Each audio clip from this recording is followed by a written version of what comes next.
protegidos. Ahí está, el balón va a quedar de Trippier, la pide el espacio entre Herrera, se vuelve a equivocar Trippier.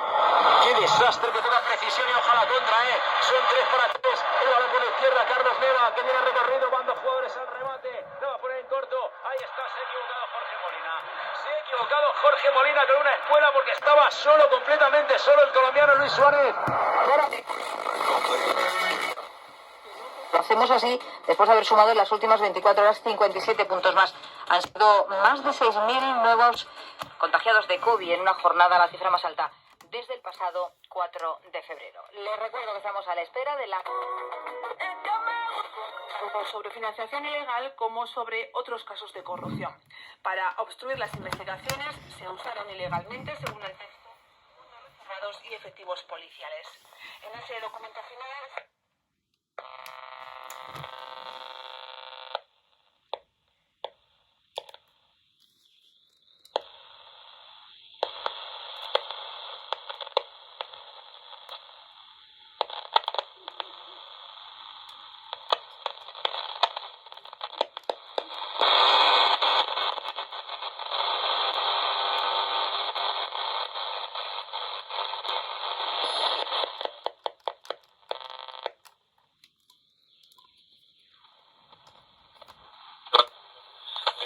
Los últimos días en Madrid, solo hoy ha dicho, se han inoculado 68.000 dosis.